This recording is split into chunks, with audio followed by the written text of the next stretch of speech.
오늘 주시는 하나님의 말씀은 사도행전 14장 8절에서 18절 말씀입니다. 변지사님이 봉독하겠습니다. 루스드라에 발을 쓰지 못하는 한 사람이 앉아 있는데 나면서 걷지 못하게 되어 걸어본 적이 없는 자라. 바울이 말하는 것을 듣거늘 바울이 주목하여 구원받을 만한 믿음이 그에게 있는 것을 보고 큰 소리로 이르되 내 발로 바로 일어서라 하니 그 사람이 일어나 걷는지라. 무리가 바울이 한 일을 보고 루가오니아 방언으로 소리질러 이르되 신들이 사람의 형상으로 우리 가운데 내려오셨다 하여 바나바는 제우스라 하고 바울은 그 중에 말하는 자이므로 헤르메스라 하더라. 시외 제우스 신당의 제사장이 소와 화환들을 가지고 대문 앞에 와서 무리와 함께 제사하고자 하니 두 사도 바나바와 바울이 듣고 옷을 찢고 무리 가운데 뛰어 들어가서 소리질러 이르되 여러분이여 어찌하여 이러한 일을 하느냐. 우리도 여러분과 같은 성정을 가진 사람이라. 여러분에게 복음을 전하는 것은 이런 헛된 일을 버리고 천지와 바다와 그 가운데 만물을 지으시고 살아계신 하나님께로 돌아오게 함이라. 하나님이 지나간 세대에는 모든 민족으로 자기들의 길들을 가게 방임하셨으나 그러나 자기를 증언하지 아니하신 것이 아니니 곧 여러분에게 하늘로부터 비를 내리시며 결실기를 주시는 선한 일을 하사 음식과 기쁨으로 여러분의 마음에 만족하게 하셨느니라 하고 이렇게 말하여 겨우 무리를 말려 자기들에게 제사를 못하게 하니라. 이고니온에서 사람들이 돌로 치려고 하자 도망을 하여 온 곳이 루스드라입니다. 이 루스드라에서 설교를 하는데 그 설교 자리에 어떤 사람이 앉아 있었는가 하면은 발을 쓰지 못하는 한 사람이 앉아 있는데 나면서부터 걷지 못하게 되어 걸어본 적이 없는 자더라. 다시 말하면은 선천적으로 장애를 가지고 태어난 사람이다. 또 이 말은 다른 말로 하면은 현대의학으로도 고칠 수 없는 그런 사람이었다라는 말씀을 하고 있습니다. 그러면서 9절에 보면은 바울이 말하는 것을 듣거늘 바울의 설교를 듣고 있었습니다. 그런데 바울이 주목하여 구원받을 만한 믿음이 그에게 있는 것을 보고 설교를 하면서도 저도 살펴보지만 바울도 살펴보는데 이 선천적인 장애를 가지고 있는 사람에게 구원을 얻을 만한 믿음이 있었다. 설교를 굉장히 열심히 듣고 순종하는 마음으로 들었다. 여기에 구원에는 영혼의 구원도 있고 또 병을 나을 만한 믿음도 그 속에 있었다 이럽니다. 그래서 큰 소리로 이르되 네 발로 바로 일어서라 하니 그 사람이 일어나 걷는지라. 정말 엄청난 일이 일어난 것이 사람이나 현대의학이나 그 무엇으로도 고칠 수 없는 사람이 일어나서 자기의 발로 걷는 일이 일어났습니다. 우리가 이 본문을 보면서 정말 이것이 있었던 것인가 신한가 그런 것 따지는 것 중요하지 않습니다. 죽은 자를 살리시는 하나님의 능력인데 그 정도 못하겠어요? 그럼 중요한 것은 우리가 이걸 보면서 지금도 하나님의 능력이 함께하면 능치 못함이 없어. 이 메시지가 문제입니다.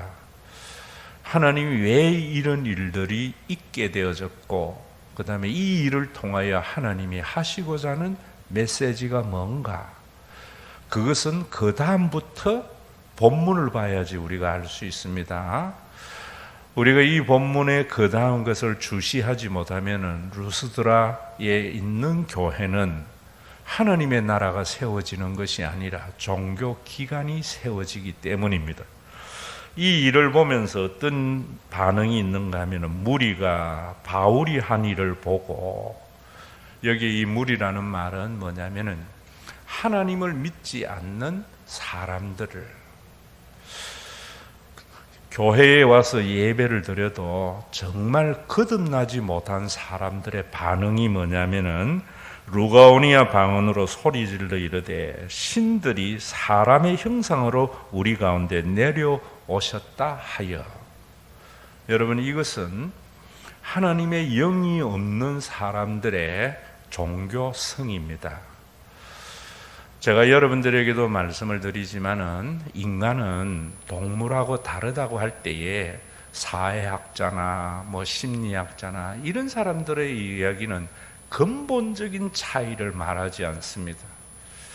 근본적인 차이는 뭐냐면은 신인식이다. 제가 그랬죠. 그래서 이런 놀라운 기적은 신만이 하는 것이고 또 신이 함께 하면은 이런 권능을 가진다 하는 것은 성령이 있는 사람이 생각하는 것이 아니라 영이 없는 이방인들이 하는 생각입니다. 그래서 우리가 그리스 로마 신화에도 보면은 신과 인간이 결혼을 해서 영웅도 나오고 또 신들의 이야기도 있고 이러잖아요. 그 대표적인 헤라클레스나 이런 부분들, 제우스는 신으로. 그래서 여러분, 지금 이런 부분들도 그리스 로마의 신화에만 있는 것이 아니고 세계 곳곳에 있습니다. 어떤 곳에 있는가? 하나님의 영이 없는 사람, 하나님의 진리의 말씀이 없는 사람들에게 생겨나는 것입니다. 그래서 교회에서도 이런 치유사역을 통해서 마치 치유사역을 하는 목사님이나 권사님이나 장로님은 어떤 신의 형상을 가지고 있는 것 같이 생각하는 것은 우상숭배적 신앙을 가지고 있는 사람들의 모습이다. 이거 아셔야 됩니다. 여러분, 우리가 중국에 가봐도 또 우리나라도 그렇지요. 중국에 가면은 제일 많이 있는 신상 중에 하나가 관우신전입니다. 삼국지의 관우가 사람들이 다 좋아하는 사람이잖아요. 그런 영웅을 죽고 나면은 신으로 생각해서 섬기는 사람도 많고 또 여러분, 우리가 천주교만 해도 그렇습니다. 천주교가 왜 우리가 개혁이 되어져야 됐는가 하면은 그런 이방적인 요소가 들어왔기 때문입니다. 이방의 문화 이런 부분들은 우리가 용납을 할 수 있지만은 제1계명 나 외에 다른 신을 섬기지 말라, 우상을 만들지 말라, 여기에서부터 구분이 되거든요. 여러분, 우리 예수 믿는 사람도 신인식이 있고 또 안 믿는 사람도 신에 대한 인식은 있습니다. 신은 죽었다고 했던 니체마저도 신에 대한 인식이 있기 때문에 그런 말을 하는 겁니다. 그런데 하나님을 만나지 않는 사람들은 그런 것을 통해서 뭐 하는가 하면은 숭배하고 숭상하는 그런 마음이 있습니다. 그런 마음은 왜 문제가 되는가 하면은 우상 숭배하면 하나님이 싫어해, 복 못 받아 이러면은 너무나 기독교를 단순화시키는 저급 종교로 만드는 겁니다. 우리가 그런 우상 숭배에 빠지면은 무엇이 인간 사회에 생기는가 하면은 억압과 학대가 생기는 것이 문제입니다.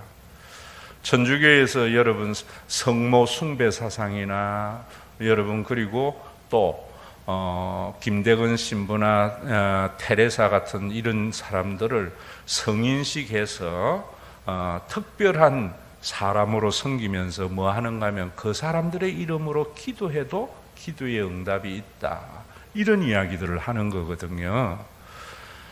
오늘도 여러분 이런 것들이 우리 기독교인은 없는가? 기독교인들의 마음속에도 참 많이 있습니다. 우리가 원래는 어둠의 자녀였다가 하나님의 자녀로 바뀐 거 아닙니까? 그래서 우리 속에는 신인식이 있는데 또 어떤 것이 있는가 하면은 우리의 인간에게는 제가 그런 이야기 했잖아요. 우리는 유한한 존재고 능력이 부족하기 때문에 항상 큰 것에 대한 경외감이 있다. 여러분, 이런 것은 심리학자들의 도움을 받으면 분명히 우리 자신을 알 수 있는 것들이에요. 그래서 그랜드 캐니언을 보면서 우리가 와 하고 거기에 가면 경탄을 하고 모형을 보고는 안 하잖아요. 이런 것이 여러분 그런 자연 앞에서만 있는 것이 아니라 사람들에게도 있는 것이 문제입니다. 여기에 보면은 뭐라는가 하면은 12절에 바나바는 제우스라 하고 바울은 그 중에서 말하는 자이므로 헤르메스라 하더라. 헬라 세계 속에 있으니까 이런 일이 일어나는 겁니다. 제우스는 올림푸스의 12신 가운데 왕이잖아요. 그리고 헤르메스는 전령의 신, 말하는 신이거든요. 그래서 그 일행 가운데 바나바가 제일 연장자고 위에 있으니까 그를 제우스라 그랬고, 또 바울을 말하는 헤르메스 신으로 숭상하려고 시외에 있는 제우스 신당의 제사장이 소와 화환을 가지고 와서 무리들과 함께 대문 앞에서 제사를 하고자 하니 아주 헬라 시대의 일반적인 현상이고 어느 곳에서나 일어나는 일들이다, 이런 말입니다.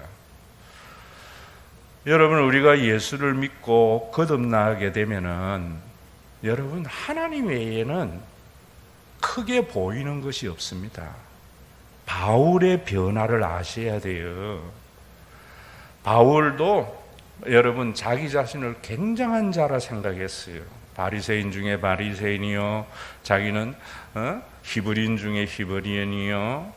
그래서 사람을 능력 있는 자 없는 자로 구별했던 건데, 로마서에서 하나님 만나고 난 뒤에 뭐라 그래요? 모든 사람이 죄를 범하였음에 하나님의 영광에 이르지 못하더라. 유대인에게 이 고백은요 굉장한 고백이에요. 자기의 경험이나 사회적인 모든 통념이 무너졌을 때에 나타나는 일이고 하나님을 만났을 때에 나타나는 거예요. 여러분들이 하나님 만나면은 열심히 일하게 되고 교회 일하고 종교 생활하고 전부 그것은 죽은 하나님 만난 거예요. 진짜 부활하신 예수님을 통하여 하나님을 만나게 되면은 세상의 별것 아니게 여겨져요. 우리가 천주교의 성모 숭배나 성인 이런 것을 여러분들 비판하기 전에, 또 세상의 우상 숭배를 비판하기 전에 우리 기독교인들이 어떤 생각이 있어요? 마치 아브라함이나 다윗은 우리와 다른 위대한 믿음의 영웅이라 생각하는 것은 또 다른 신화를 만들어내는 거예요. 성경은요, 그들도 똑같은 죄인이다. 유대교와 기독교의 차이가 뭐예요? 모세를 위대하게 생각했던 것은 유대교고, 예수님 만나고 나니까 모세도 별거 아니구나. 왜 이런 생각해야 되는가? 억압과 학대입니다. 인간이 존재하는 세상의 모든 억압은 그곳에서 나오는 겁니다. 왜 우리가 하나님을 만나고 참된 하나님을 만나야 되는가? 그래야만이 모든 억압에서 벗어나 참 자유와 평강이 있는 삶을 살아갈 수 있기 때문입니다. 여러분, 우리나라만 해도 지금 보세요. 저는 참 산업화는 박정희가 이루고 또 여러분 민주화는 김대중이 이루었다. 예수 안 믿는 사람들, 영이 죽은 사람들의 생각입니다. 하나님께서는 박정희는 대통령으로서, 모든 국민은 그 시대의 일원으로서 산업화를 이루어낸 겁니다.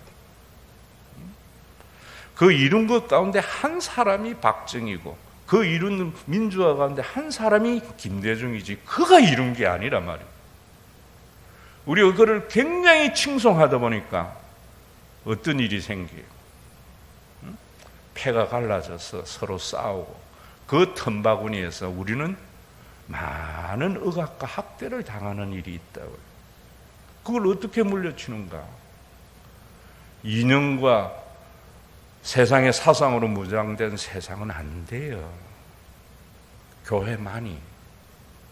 우리가 말로만 교회는 소통과 화합,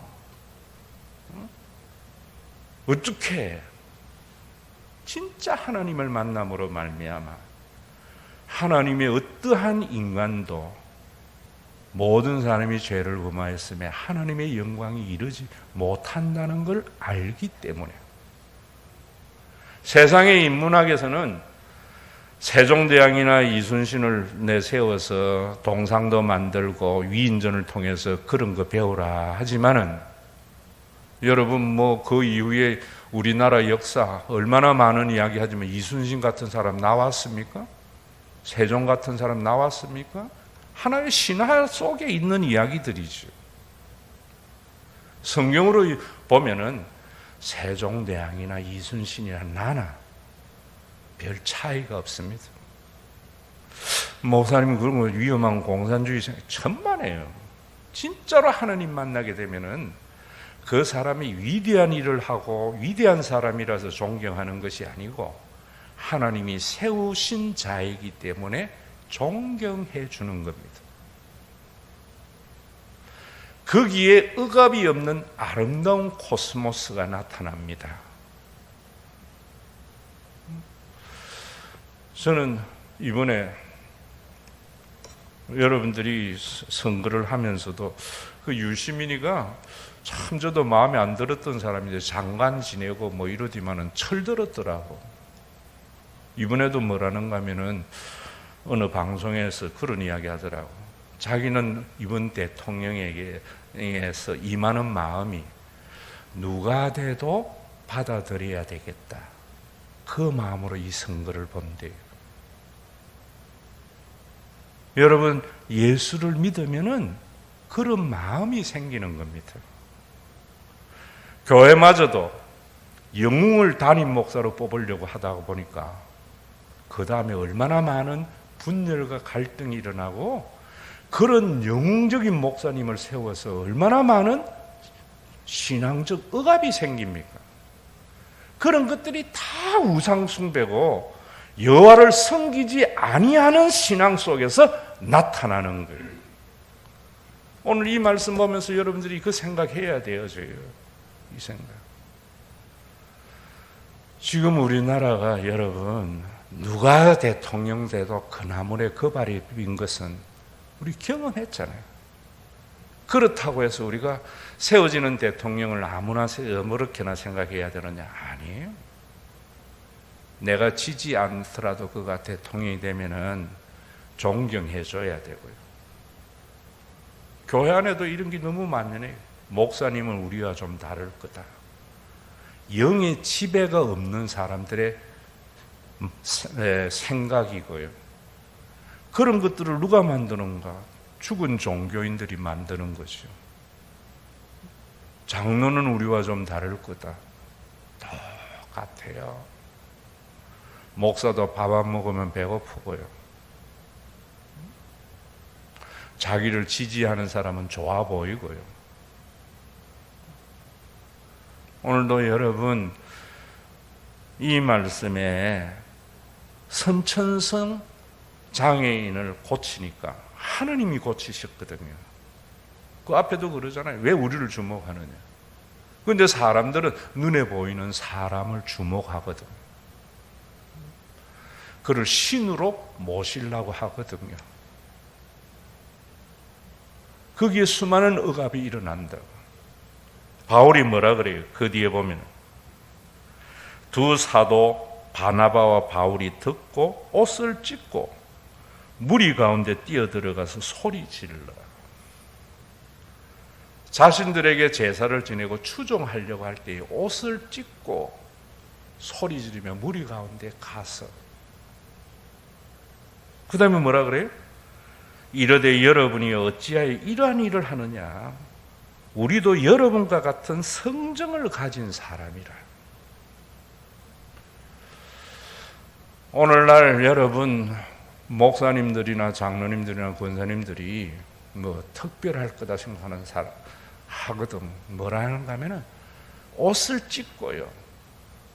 나도 같은 사람이라 하는 사람이 영이 살아있는 사람입니다. 모든 이단들 보세요. 교주는 특별한 능력을 가지고 제사를 받으려고 해요. 그게 이단에게만 있는 것이 아니고 죄인들이 사는 세상 속에 있는 현상이다 이 말입니다. 우리가 죄인들이 사는 세상이기 때문에 죄가 많아, 그래서 우리가 고통이야, 너무 포괄적인 이야기예요. 구체적으로 여러분들에게 이야기하면은 하나님의 영이 없으면은 크게 보는 거예요. 저 사람은 우리가 다를 것이다. 하나님 만나고 나면은 그렇게 생각했던 것이 별거 아니구나. 교회의 하나님을 자꾸 크게 거룩하게 만드는 것은 죽은 종교예요. 유대교예요. 예수님은 뭐라 그랬어요? 예수님이 세우시는 하나님의 나라는 건축자가 버린 돌을, 다시 말하면은 집 지는 데에 아무 쓸모없는 돌이라고 버렸는데 그 돌을 모퉁이의 머릿돌 삼았다. 예수는 그런 자다. 이런 말이에요. 우리나라가 정말 좋은 나라가 되려면은 여러분은 어떤 사람을 대통령 뽑아야 되는가? 세상에 있는 사람들에게는 별 거 없이 버림받은 그를 지도자로 삼았어. 교회는 그런 곳이어야 되고, 그런 모습에서 세상을 부끄럽게 해야 되고, 그런 모습으로 세상에 빛이 되고 소금이 되어야 되는 겁니다. 오늘 교회가 왜 이 모양이에요? 전부 담임 목사, 여러분 청빙할 때 이력서 봐가지고 어느 대학 나왔지, 어느 신학교 나왔지, 교회를 얼마나 크게 부흥시켰지, 건축자의 버린 돌을 모퉁이 돌로 삼지 아니하고. 예수님은 세상에 있는 사람들이 볼 때에는 저 사람 뽑아가지고 나라 되겠나, 이런 사람이었다고. 여러분들의 모든 가치 판단은 하나님의 나라의 가치 판단이 아니라 자본주의적 가치 판단입니다. 죄인의 가치 판단입니다. 바울도 그랬다가 예수님 만나고 나니까 나도 별거 없는 똑같은 사람인데 왜 이러세요? 왜 이러세요? 우리나라 어떤 사람이 대통령 되어야 되는 거? 나도 여러분들과 똑같은데 나를 추종하지 마세요.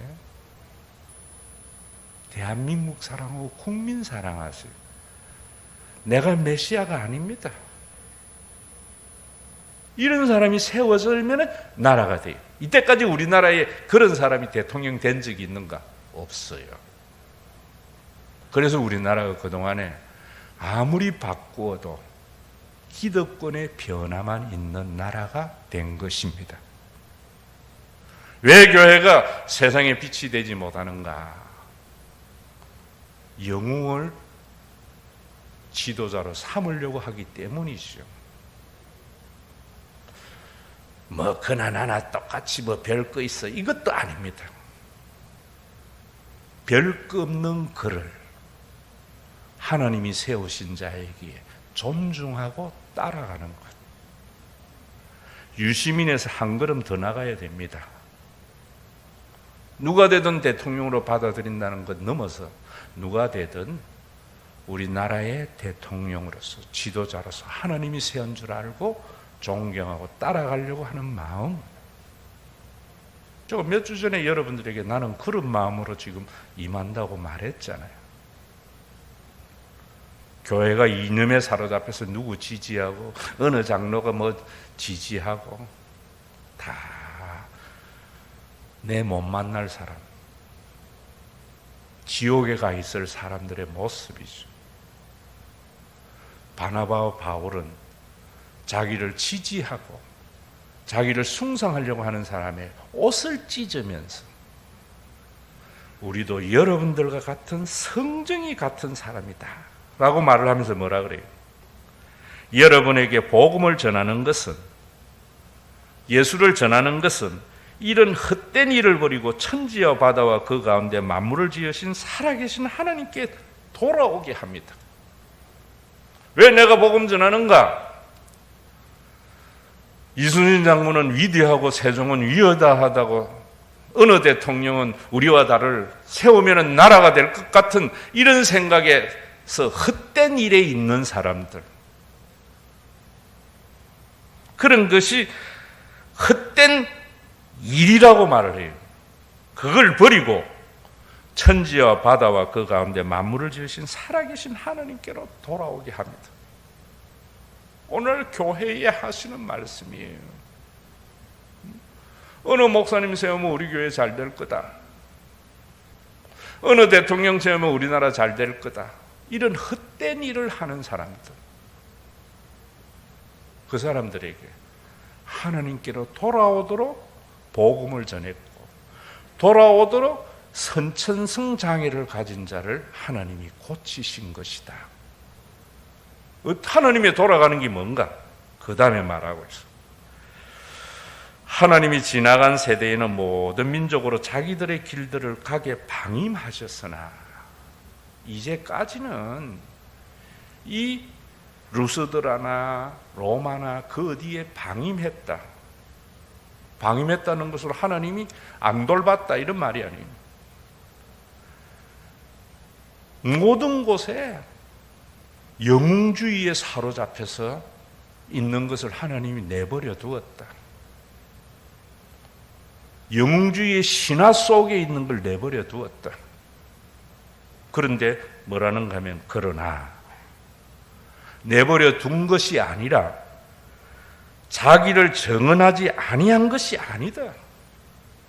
그런 세상 속에서도 하나님께서는 자기를 정언했다. 어떻게? 여러분에게 하늘로부터 비를 내리시며 결실기를 주시는 선한 일을 하사 음식과 기쁨으로 여러분의 마음을 만족하게 하셨느니라. 이 말이 뭐예요? 여러분들에게 음식과 여러분들에게 기쁨을 가져줘서 여러분들의 마음을 만족해 한 것이 대통령이 한 것이 아니고, 네가 한 것이 아니고, 이순신이 나라 지켜준 것이 아니고, 누가 한 거라고요? 하나님이 하셔서 만족했는데 너희들 그거 몰랐잖아 이제까지. 방임해서 내버려 둔 게 아니다.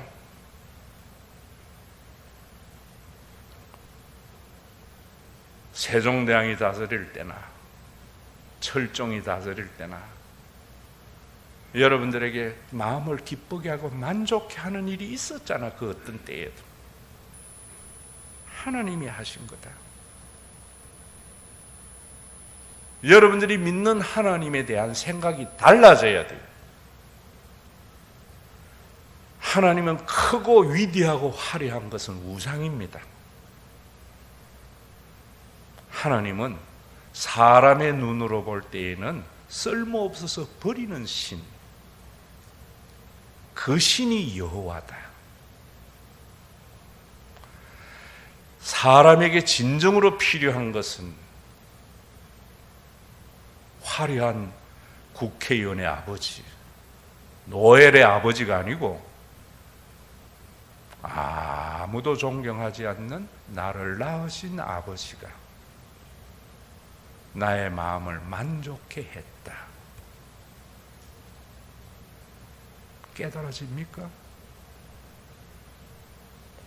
그러지 아니하니까 우리 속에 억압이 사라지지 않는 거예요. 교회가 무엇을 통해서 세상에 빛을 보여야 되는가? 바벨탑? 건물 많이 쌓고 좋은 일 많이 하고? 전부 자본주의적 가치관이에요. 왜 우리가 하나님께서 우리에게 비를 내리게 하고 결실기를 주시는 선한 일을 통해서 음식과 기쁨으로 우리의 마음을 만족해 하셨는가? 은혜거든요. 정치가에 의한 게 아닙니다. 교회는 리더의 리더십에 대한 것이 아니에요. 요즘 신학교 가면 리더십 하는데 저는요, 완전히 죽은 학문 가르치는 거예요. 다윗의 리더십, 모세의 리더십. 다윗이나 모세나 우리와 성정이 같은 사람이라고 가르쳐야 되는데, 하나님의 은혜의 아래에 있는 것을 가르쳐야 되는데, 하나님의 은혜라는 것은 교리에 머물러 있는 게 아니에요. 나는 하나님의 은혜로 구원받았다, 천국 가는 티켓이 교리예요. 그거 아니에요. 진짜로 이 사람이 하나님의 은혜 아래에 있는 사람인가 아닌가, 뭘 보고 아는가? 결과를 보면서 알아요. 내 능력으로 이룬 것이 아니고 하나님의 은혜로 이루었기 때문에 내가 가지고 있는 것을 가지고 자기의 누림만이 아니라 그러지 못한 사람에게 빚을 갚는 삶, 여기에 억압이 없는 평안이 있는 겁니다. 지금 이 말씀이에요. 루스드라에 이런 교회가 세워져서 로마 제국을 부끄럽게 하라, 이런 말입니다. 어느 황제 세워지면은, 어느 황제가 신화 속에 어떤 신과 같은 능력을 가지고 발휘하면은 위대한 로마가 될 거다는 것은 너희를 또 다른 억압과 학대의 믿음이 될 거다. 자, 여러분, 이렇게 말하여 겨우 무리를 말려 자기들에게 제사를 못하게 했다. 내가 영웅이 아니다. 내가 숭배의 대상이 아니다. 우리나라만 해도 여러분 한번 보십시다. 문 대통령이 대통령 취임하면서 한 소리가 얼마나 멋있었어요. 기회는 평등하고 과정은 공정하고 결과는 정의로운 나라가 될 겁니다. 기대한 여러분들이 잘못이,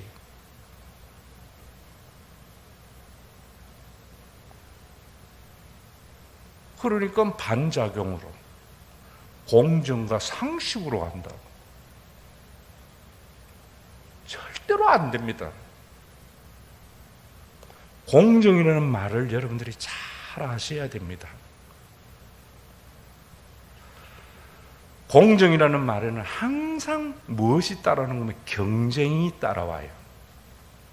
경쟁에서 공정이다.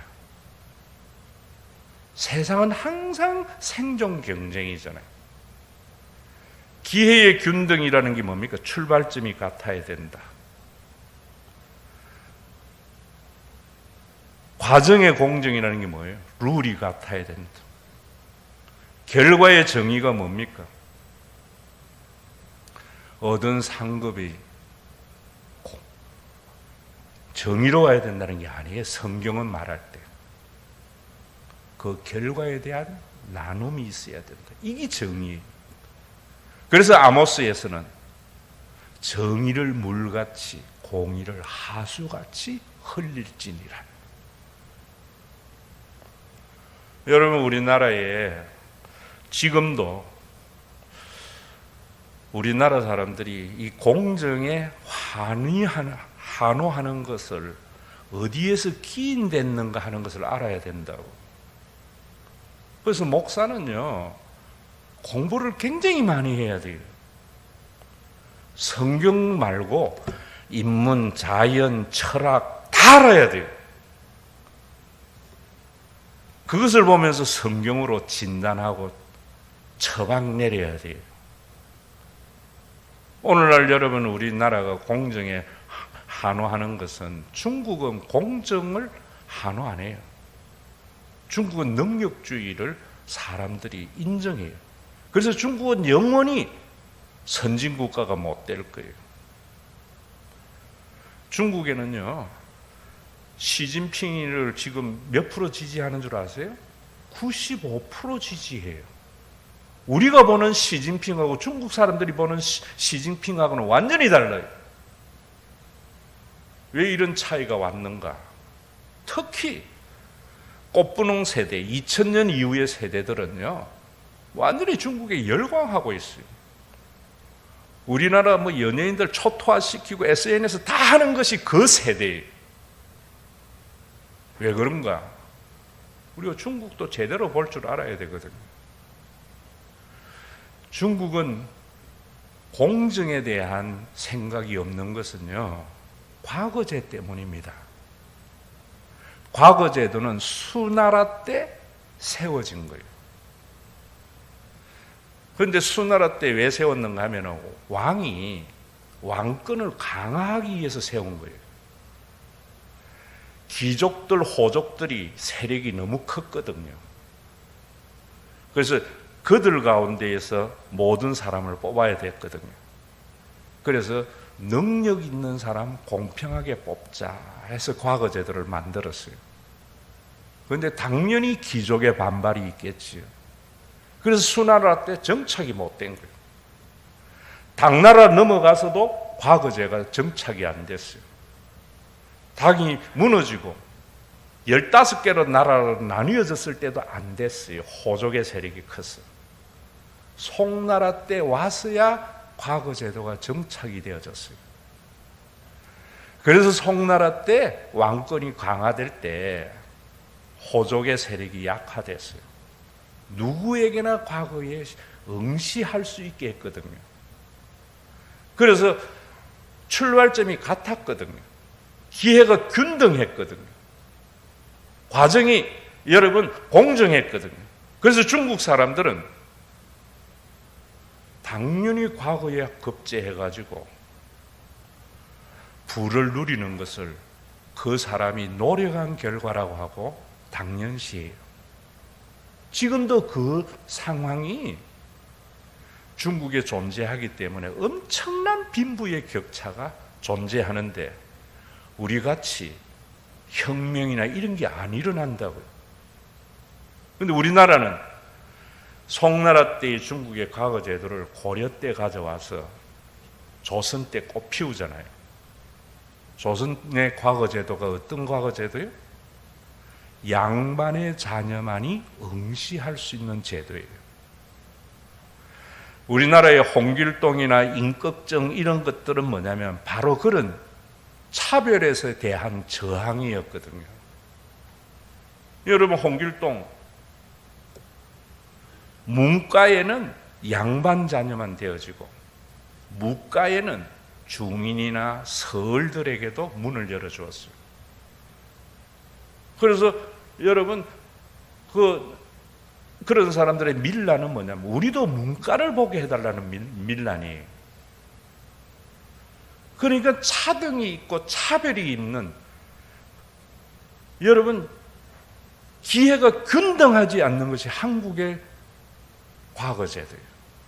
그래서 우리 한국 사람들은 중국과는 달리 공정에 대한 굉장한 갈망이 있는 것이고 그 공정이 불공정할 때에 분노하는 것이 우리 한국 사람들이에요. 작금의 일들이지요. 여러분, 기회가 균등한 중국이 우리나라보다 잘 사는 나라인가? 과정이 우리보다 공정하지 못해서 그런 데에서 타주면 안 돼요. 왜 그런가? 하나님의 은혜의 바탕 위에 서지 아니했기 때문에. 하나님의 은혜 아래에 있는 교회는 기회가 균등하지 않아도 상관이 없어요. 과정이 공정하지 않아도 상관이 없어요. 결과가 정의롭기 때문입니다. 그래서 아모스에서 정의를 물같이 공의를 하수같이 흘릴지라. 그것은 기회의 균등이나 과정의 공정을 말하는 것이 아니고 결과의 정의를 제대로 하라 이 말입니다. 하려면 어떻게?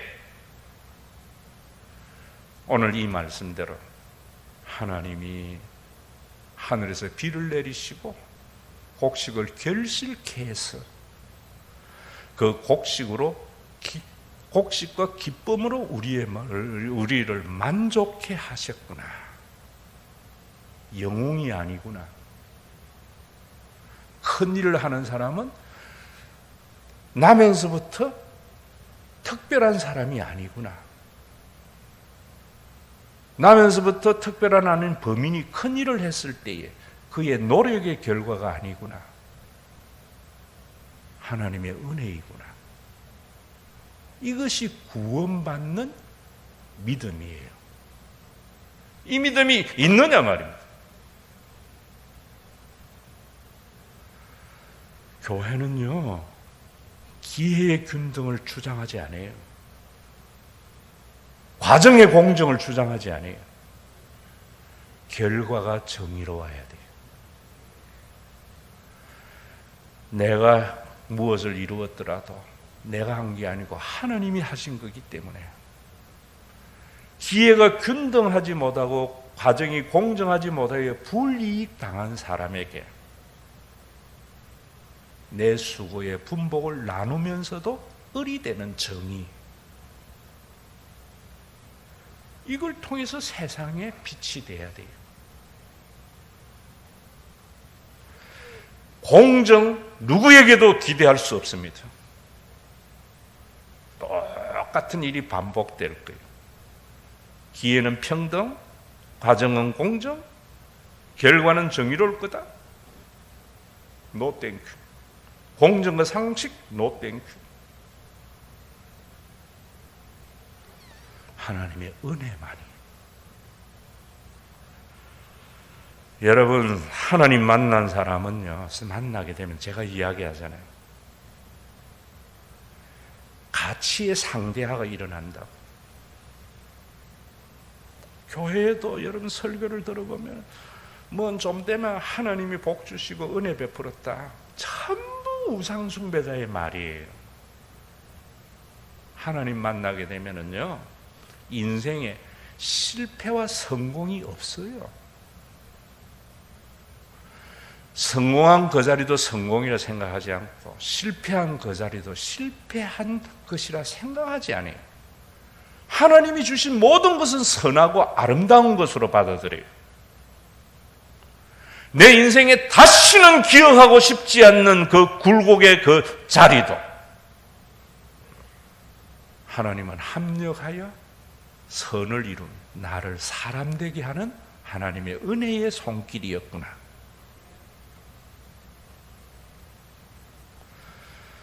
하나님 믿고 그 마음속에 하나님이 있으면 세상에 제일 가치 없이 보이는 그 사람이 크게 보여요.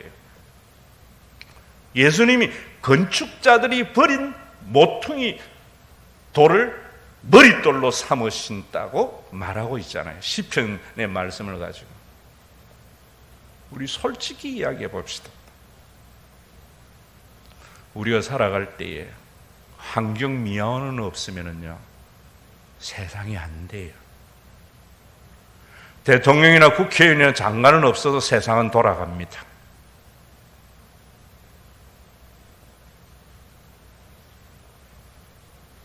그런데 가치 부여를,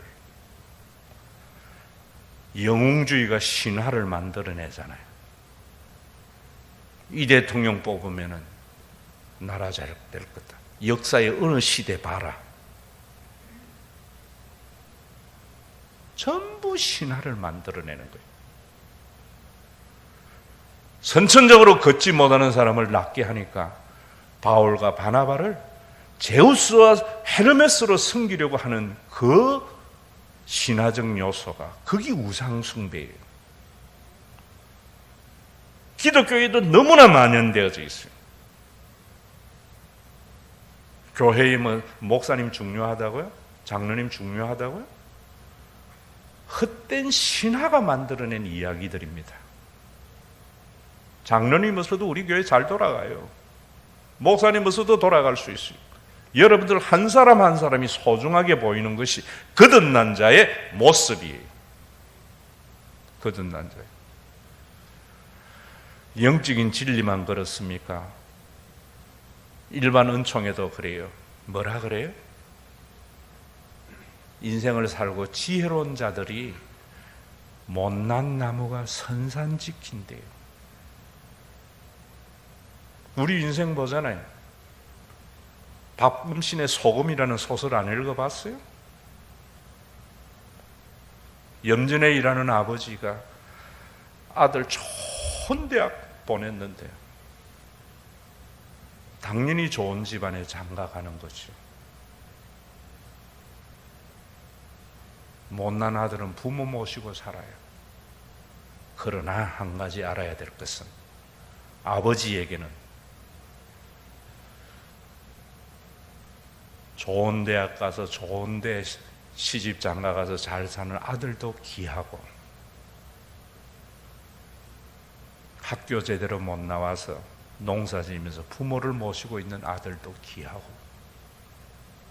인간의 가치로 보면 관점에 따라서 저건 못 쓸 놈, 이건 쓸 놈이지만 아버지의 눈에는 그 어느 하나 버릴 것 없는 거예요. 여러분들이 창조주 하나님을 만나게 되면은 그 어느 것 하나 인간 중에 버릴 인간이 없어요.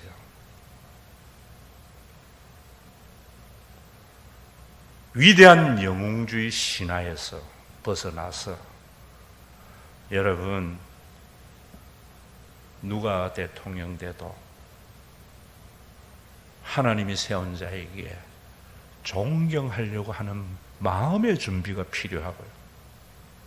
그가 잘못했을 때 또 바꾸어야죠.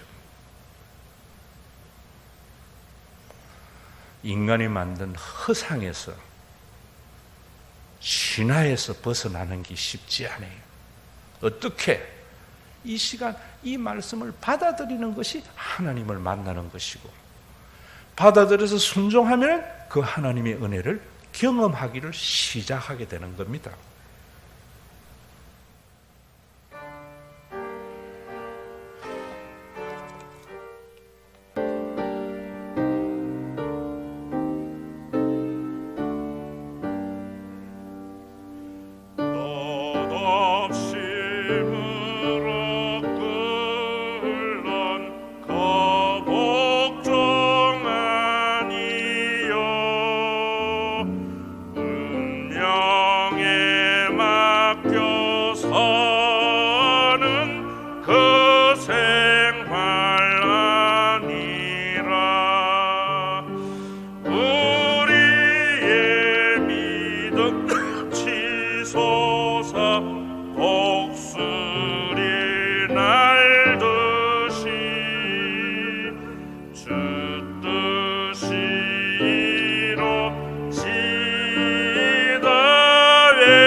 우리 주 예수 그리스도의 은혜와 아버지 하나님의 사랑하심과 성령님의 감동하심이 허황된 영웅주의가 만들어낸 신화에서 벗어나서